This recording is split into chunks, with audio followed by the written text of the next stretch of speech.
Okay, lesson 23. We will start with chapter 1 of the Hatha Yoga Pradipika, finally.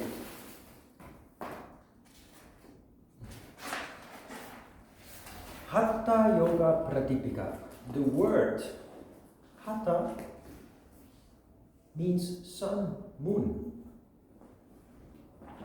Yoga, we know, means something like control. Pradipika means shining a light on. Shining a light on the control of the sun and the moon. Most people who read this book do not understand the purpose of it. Hatha Yoga means control of the fluctuations between tamas and rajas, between yin and yang.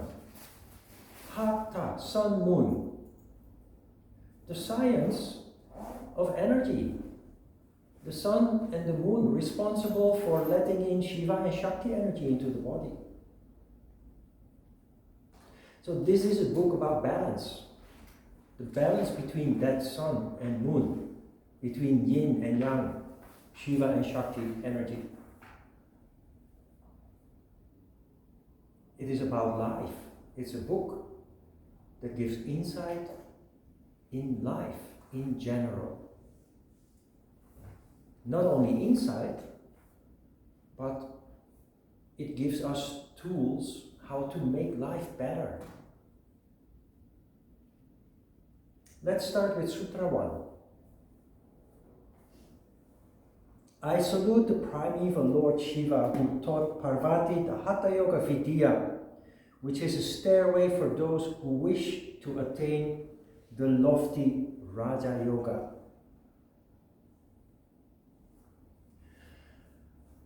Now, the author of this book is Svatmarama. But he doesn't say, I am Svatmarama and here is my book. Please enjoy my book. He says, I salute Lord Shiva. This book was not written for commercial gain, to make big bucks, or even to elevate the ego of Svatmarama. It's very interesting what he does here. And actually, if you look at ancient scriptures, they always start with an invocation. Never an invocation saying, hey, here I am, I'm a brilliant writer and I present this book to you and everybody who needs it. No. He doesn't even mention his role in writing this book. He says that this is a holy book. The inspiration coming from above.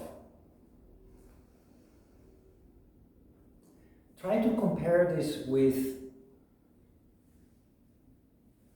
Moses, who wandered through the desert for 40 years with his people after fleeing Egypt, slavery. They fled slavery in Egypt and they wandered through the desert looking for the promised land. Moses, as a leader, bumped into many problems because the people who he was leading, they were hungry, they were thirsty, they were lost. They started to rebel. They fought with each other, they killed each other. So Moses, desperate, one day he said, we need to do something about this, but you know what? I'm going up to this mountain, I will fast for 40 days, and I will try to come back with a solution. I will go up this mountain and talk with God. So he went up this mountain And surely there was no God there.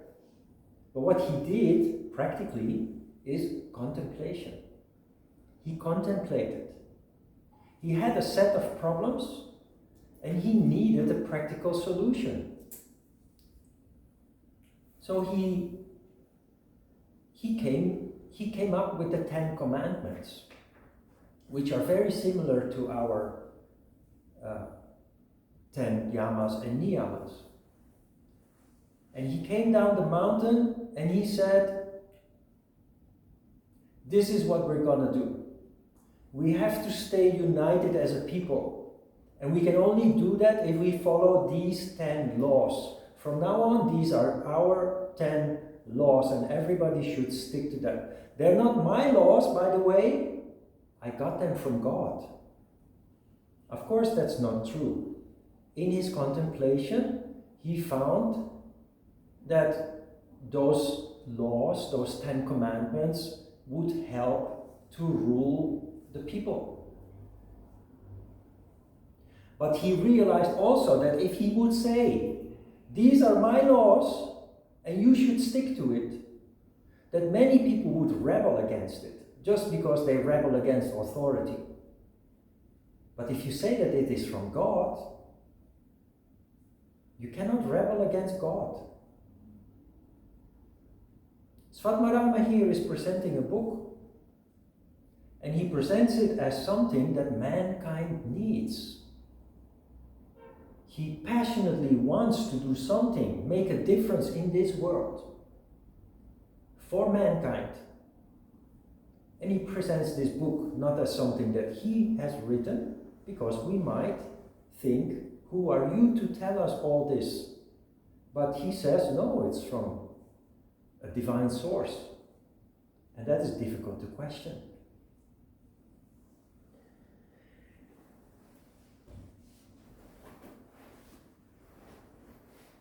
The reason why we know that he wrote this for the betterment of mankind is because he says it is a stairway to the lofty goal of Raja Yoga.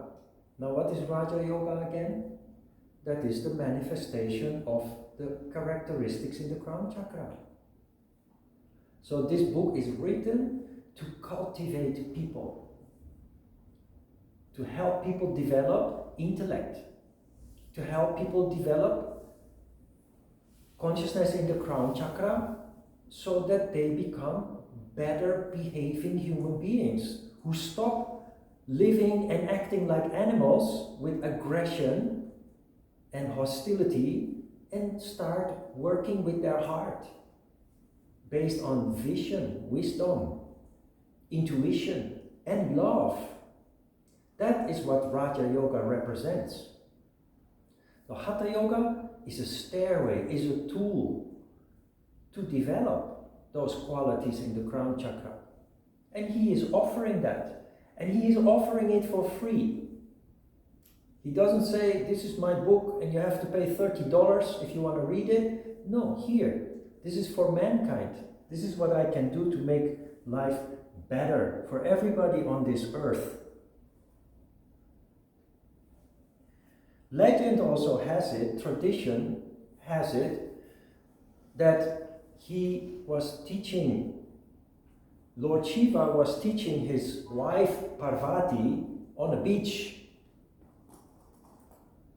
And tradition has it, this is basically the story of the beginning of the world. In Korea you have Tangun, who started mankind. In yoga you have Lord Shiva teaching Parvati on a beach. Those two are not human beings, they are gods. Being overheard by a fish. Fish was swimming in the ocean. He overheard Lord Shiva on the beach teaching yoga to Parvati, and this fish, by the name of Matsya, became the first human being. Not only became the first human being, he became king. Matsyendra, the king Matsya. There is some very interesting information embedded in this traditional story. It shows that ancient people, long before we had all the sophisticated scientific tools that we have today, ancient people knew that life originated in the sea, and from sea gradually evolved into living on land. We know now with proof that life started in the sea. Ancient people didn't know that, but through vision in the crown chakra, they realized that that indeed must have been the way that life originated, manifested, organic life. And that is symbolically expressed in this story of Matsya, the fish, overhearing teachings of yoga, which elevates people's, improves people's level of consciousness, and he became the first human being. So very interesting, a lot of information, hidden information also, embedded in this first sutra that introduces the book, Hatha Yoga Pradipika. Sutra 2 is kind of an extension. Svatmarama Yogin, having saluted his Lord and Guru, teaches the Hatha Yoga Vidya solely for the attainment of Raja Yoga. Basically, I explained this in the previous sutra. Svatmarama here does refer to himself, but he's saying, yeah, although I may be involved in bringing about this book, but it's only meant to elevate mankind. The only purpose is to elevate mankind. It's not for me, it's not for my ego, it's not for my bank account, it's for the elevation, the cultivation of mankind, for the good of mankind, for the attainment of Raja Yoga. And only for that.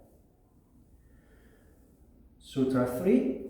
To those who wander in the darkness of conflicting doctrines, being ignorant of Raja Yoga, the most compassionate Svatmarama Yogin offers the light of Hatha Vidya.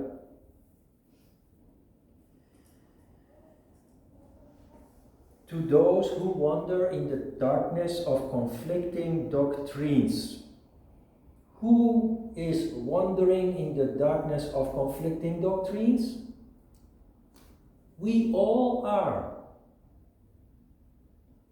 Who do you believe? There are so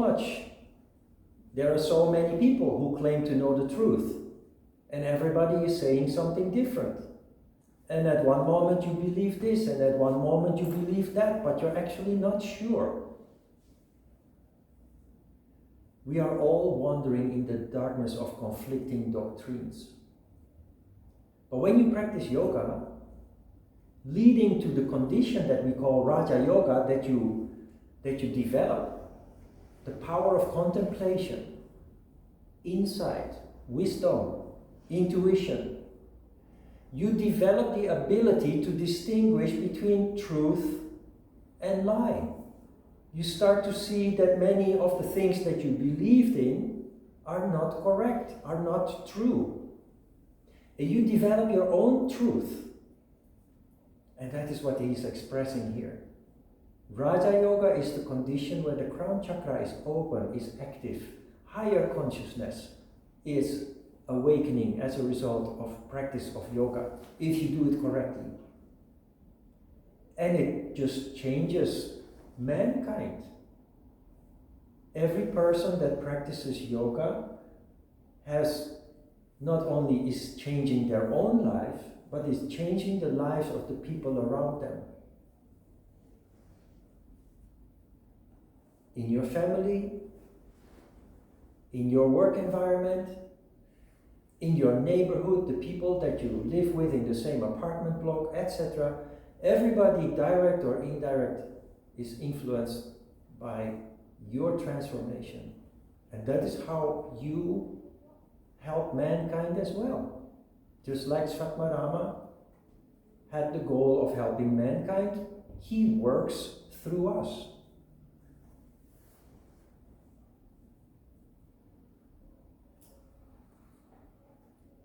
Sutra 4, Machendra. Machendra, remember, is the first human being. Started life as a fish, overheard the teachings of yoga on the beach. So, Sutra 4, Machendra, Goraksha, and others knew well the Hatha Vidya. The yogis Svatmarama learned it by their favor.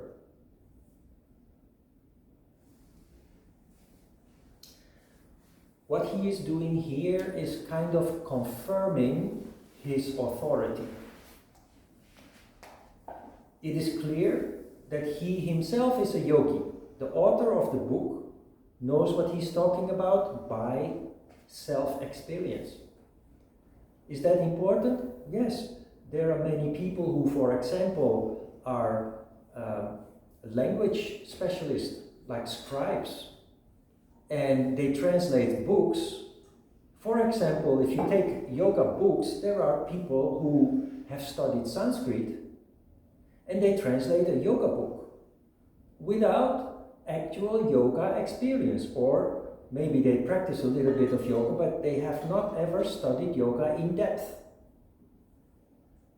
And that leads to very complicated books that scientifically may seem correct, but that basically give the reader a headache. It's practically not helpful because it was written by somebody who does not know what they are reading. They don't know what the symbolism means. They don't know the deep meaning behind.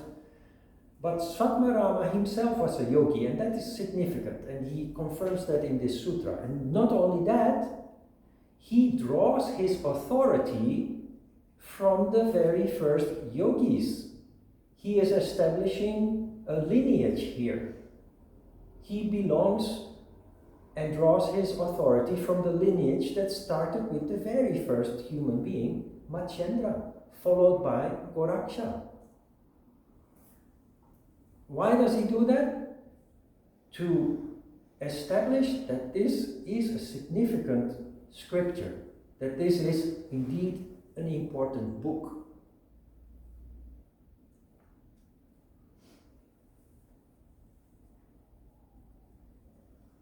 And again, also, he does not draw the attention to himself. He says, I learned yoga by their favor. Sutra 5 to 9 sets up the whole lineage, starting with Shiva, Lord Shiva, teaching yoga, Hatha yoga on the beach.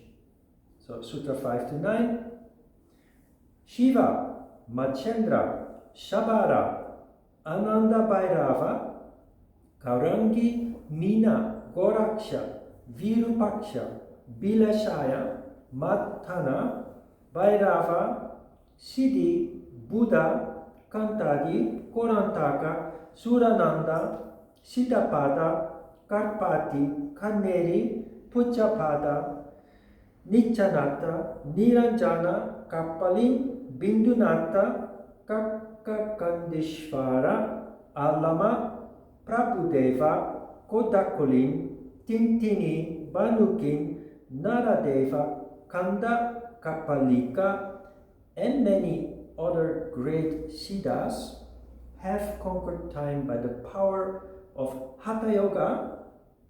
They move about the universe.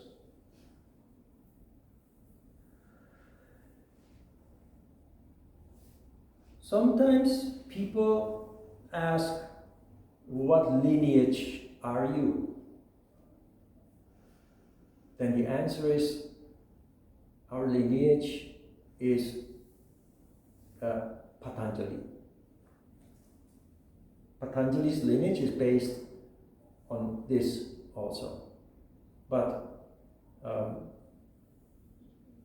a huge part of our study and our teaching, especially when you have a chance to start with the advanced course somewhere down the road, is for a large part based on Patanjali, and the Hatha Yoga Pradipika then takes on a supporting role, because the Hatha Yoga Pradipika contains all the practical tools, and the sutras of Patanjali give all the philosophical foundation, all the philosophical underbuilding, deep psychological insights into the functioning of the human being. So you have a whole lineage here, all great Siddhas and many more, and they have conquered time by the power of Hatha Yoga, and they're moving about the universe. For most people, this is just a very, this last phrase, this last sentence is just a mysterious sentence that has no practical meaning. But in yoga, there is no such thing. Everything has a meaning, everything has a logic, everything has a purpose, and everything has a reason. Otherwise, it wouldn't be included in the book. So we have to find out what it means. So what does conquering time mean?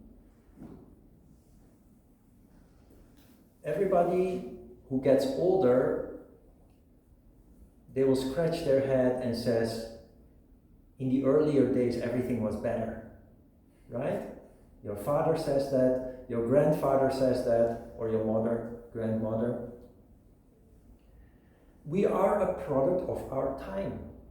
In Korea also you can very clearly see there are generation gaps between each next generation, huge generation gaps. Why? Because we are a product of our time. And that's the way that we see the world. Rising above time or conquering time means that you rise above your condition and you start to see the world as it really is. Not based on fashion, which changes all the time. Not based on politics, geopolitics, which changes all the time. But you start to see everything from above, and you start to see the things in reality and not based on conditioning or coloring of perception. Every yogi, every meditator, every yoga practitioner will develop this ability to rise above your conditioning, and you start to see the reality. That means that if you were born 200 years ago and developed as a result of yoga practice, you would have the same kind of vision, you would have the same kind of consciousness, regardless of the circumstances of that time 200 years ago.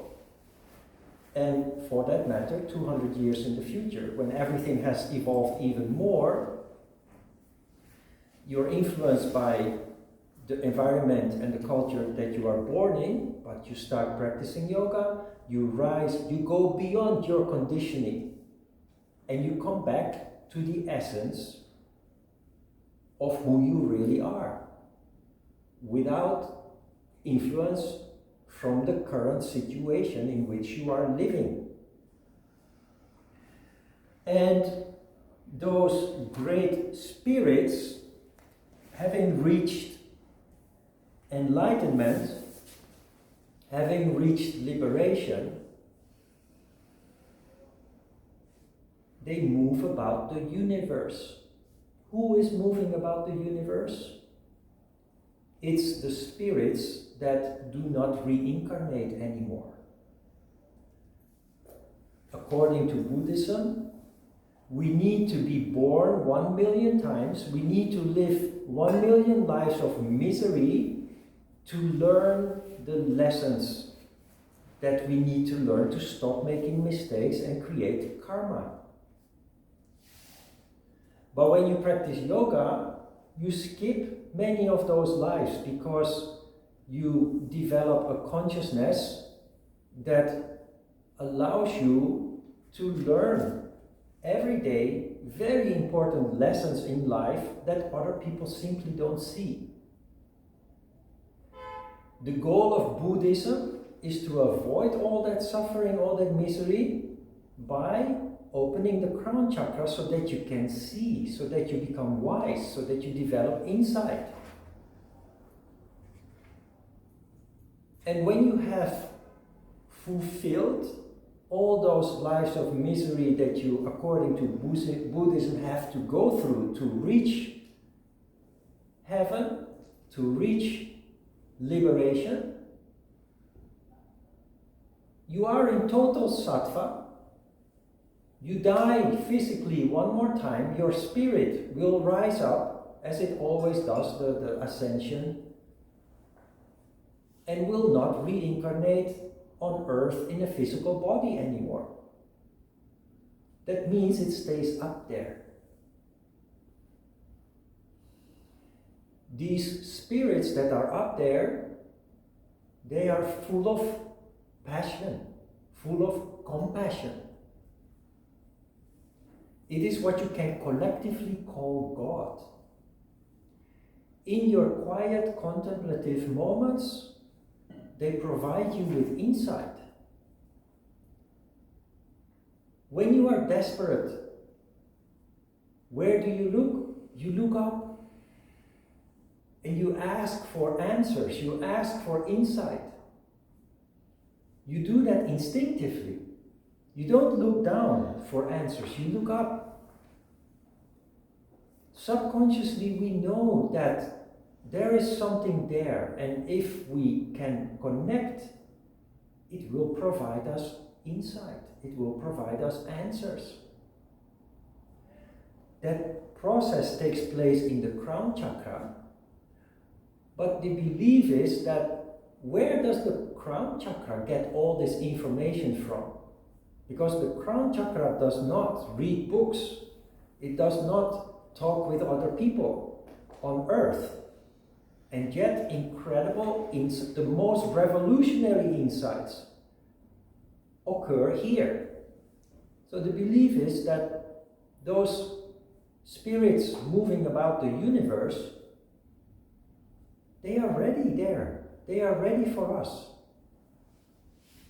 The day that we open up, the day that we surrender, they will start providing us with insights, with wisdom. They will start guiding us. And it truly changes your life. And you don't have to believe that this is true. Just meditate and get your insights from the crown chakra, wherever the crown chakra gets that from. But it will change your life forever. And while in the past, on a daily basis, we were struggling, life becomes more and more smooth. The pieces of the puzzle fall into place, the dots connect, everything starts making sense. Even your misery and your suffering starts making sense, because you realize that those provide you with the most important lessons in life. It is your misery and suffering that teach you how to avoid, even burn, your karma. And while normal people, unconditioned people, they continue this cycle of misery and suffering on a daily basis because they don't have the vision to see. They don't have the crown chakra to receive those insights. And I dare say, based on my own experiences in life, as long as I was blind, they gave me more misery.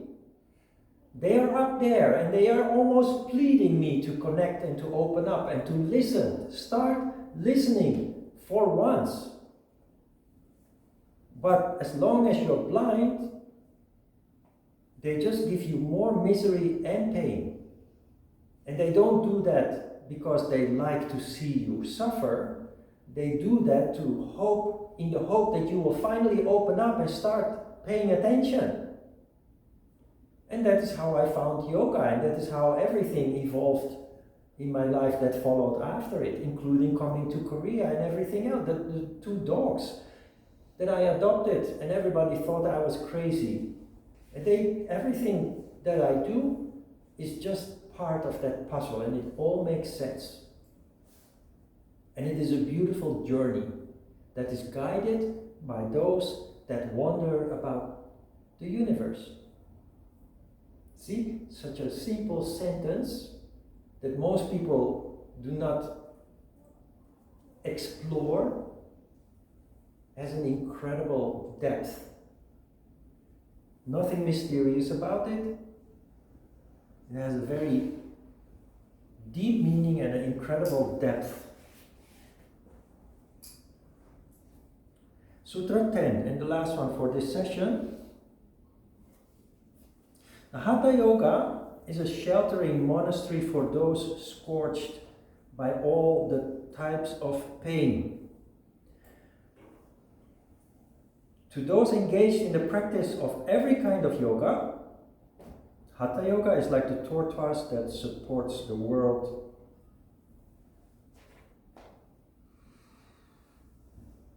Hatha Yoga is a sheltering monastery for those scorched by all the 3 types of pain. In between square brackets is the word 3. 3 types of pain: physical, mental, spiritual. But what is pain? Usually when you talk about pain, pain is when you slam the door and your finger is in between and your finger hurts terribly. Or when you break a leg, or when you bump your head into the door, the door frame, or when you get sick. But that's not the pain that this sutra is aiming at. Here, pain is something that most people do not recognize. In fact, any kind of imbalance in the energy household is a form of pain. So even the most subtle disturbances, that is what pain means in this sutra. Doubt is pain, is suffering. Anger is pain.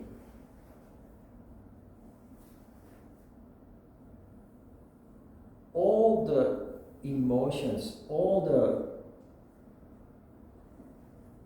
everything outside of sattva basically is pain. So, what is this about? This is about mankind. We are all in this category. We are all only human, so we are all suffering those kinds of pain. And it is clear, yoga indeed helps us. Not immediately, not today, because it is a process. It is a process of awakening, becoming conscious, but it's also a process of working hard every day to get there. Of course, you have your practice, which lays the foundation for your new consciousness. Without practice, the crown chakra will not open up and function. So the practice is important, as the last sentence of the sutra indicates. But the real hard work is done not on your yoga mat or in the yoga studio, but in daily life. In daily life situations. Remember the deer in the heart chakra, the alertness. We must start paying attention and take every form of pain as a signal, because that is the function of pain. The function of pain is not to hurt us. The function is to awaken us.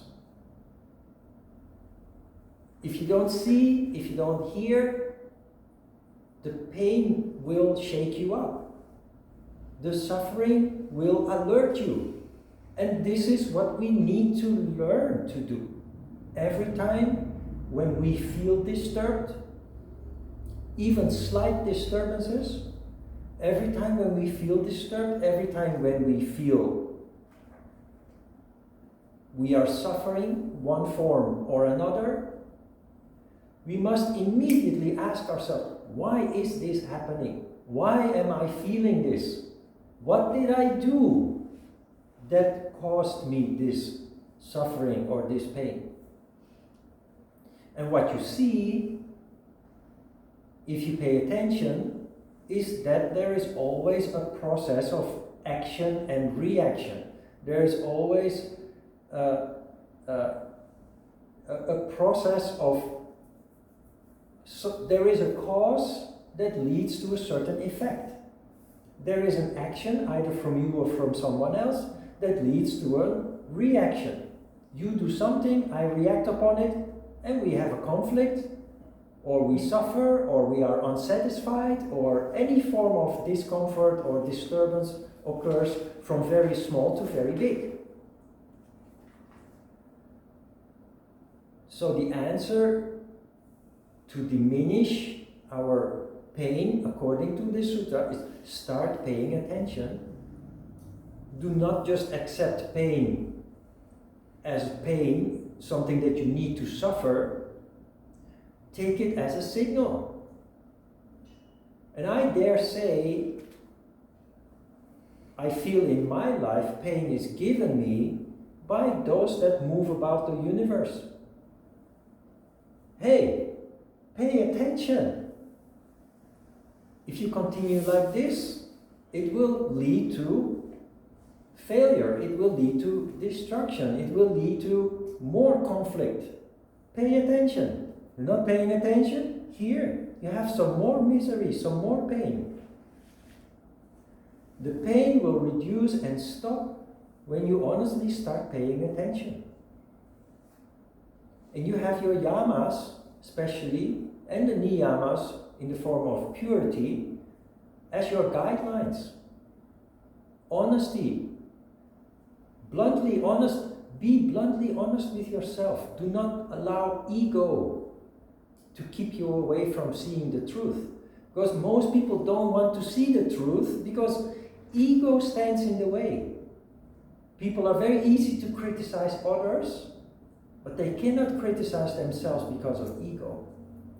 And that's just something that is totally useless in the process that we are in. It is a huge obstacle. So we have to be bluntly honest, which is the second yama. Non-stealing means do not deny yourself the truth, because you're stealing from yourself if you deny yourself the truth. So you find the guidelines to help you in this process in the yamas and the niyamas. Purity of motive, of course, is also a huge factor. If you see that when your motives are not pure, people will react upon that, and usually not in a favorable way. However, when our motives are pure, are driven by compassion, by love, we find that the world around us start reacting in favorable ways, in positive ways. So this is truly life-changing. It takes time to implement, it takes time to integrate, but from now on you will see you are on a path towards healing, towards reducing the suffering, the conflicts, the pains. And it is all fueled by your alertness. It cannot happen if you don't pay attention. You must pay attention. And it is the pain that will force you more and more to pay attention, because you now understand how it works, what the function of pain is, what the function of suffering is. Suffering and pain are also elements in people's lives that ego stands in the way of dealing with in a proper way. People have a tendency to cherish their suffering. That is where, for example, blues music is blues music is kind of glorifying our personal misery, singing about it, and making it almost sound like romantic to be in misery. Of course, that is a creative way of dealing with it, but we have a much more practical way of dealing with it here. We don't passively suffer from our misery. We say, what's going on here and why? And based on that, you can find a way to do something about it. Not easy, on the contrary. It is the most difficult thing to do in life, is to start proactively living your life. That is why we have the poem, The Road Not Taken. Most people don't have the wherewithal. They think life is already complicated enough. Let's just not make it more complicated. And in the beginning it may indeed seem like it gets more complicated. You have to start paying more attention. But in the end it will totally uncomplicate life. You will see. But you have to have the courage to take that road. And you have to have the patience also to allow all this to be soaked up and to gradually integrate. It is a reconditioning of the human being, the human mind, and that cannot be, the reconditioning cannot take place overnight. It is a long-term process that you are in, and it only gets better. The final sentence, to those engaged in the practice of every kind of yoga, Hatha yoga is like the tortoise that supports the world. Just look at this book, Hatha Yoga Pradipika. It's very systematic, and it has all the tools that yoga has to offer. Starting from very basic, with asana, to the highest level of samadhi in chapter 4. First chapter lays down the foundation and introduces yama, niyama, and asana.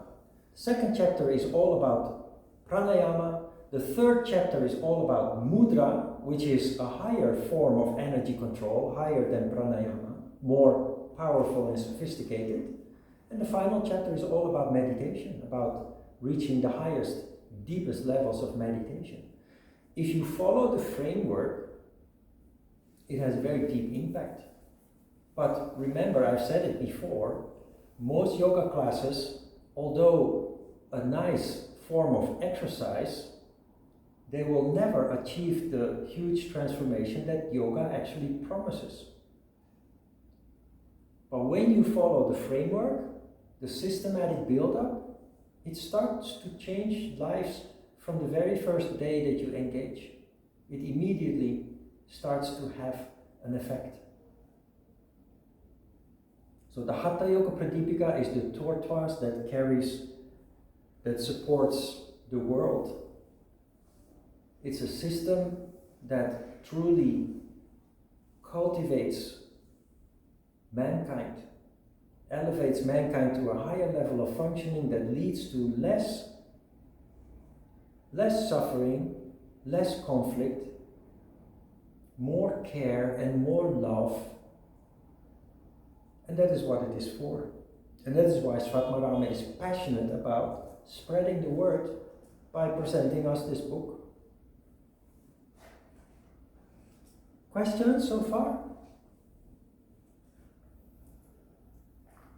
Okay. Some of the elements that we discussed here, the essential ones, the important ones, like suffering and how to deal with that, it will come back. It will come back again and again. So, you will not need to worry about that. Okay, let's have a short break. We will continue with Sutra 11 in the second session.